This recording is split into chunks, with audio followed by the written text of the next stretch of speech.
told her which neighbor her key was with, etc. When she returned and saw everything at her place, she got pretty frantic and called and left me a long message. I was working all day, but still didn't want to respond. She asked me to explain because she didn't understand what was happening.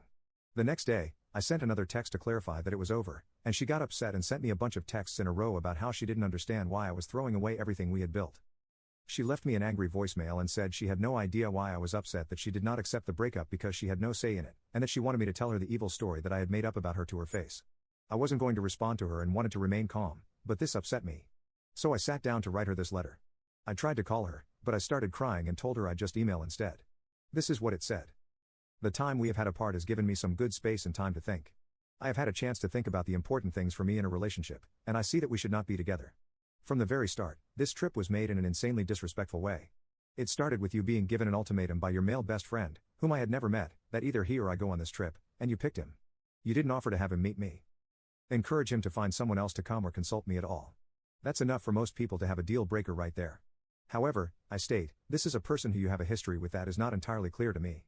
You did not tell me this was happening until I asked when the trip to Hawaii would be. You purchased tickets in another very disrespectful situation in which I cooked dinner and had guests present. You chose to go into my room for well over an hour to select tickets with him, and I repeatedly asked you to please come to dinner because you said it would just be a few more minutes each time. There is no reason for doing it at that time and in that, seeing as he is in the same time zone as us and has a 9-to-5 job. This makes me feel sick to my stomach. Your dad, mom, and grandparents were all very surprised when we told them about this trip. It is becoming very obvious that this is a dangerous trip to make with the fragility of our relationship.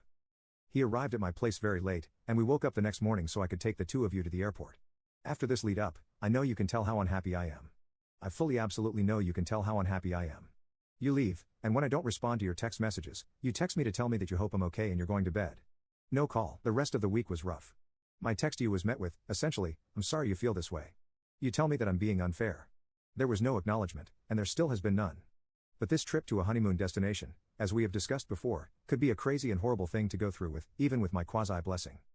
This is not something that people in relationships have to deal with. I guess this is not something that people in relationships do besides me. In the end, all of this is to say that I have felt serious emotional needs go seriously unmet in a way that is a deal breaker for me. There have been some wonderful, very positive times. Still, there has been unnecessary heartache and suffering for me over things that come down to what I can only assume are personal differences. I cannot handle your relationship with Matt. And I suppose I could ask you to pick between him and me, but that's not what I want to do.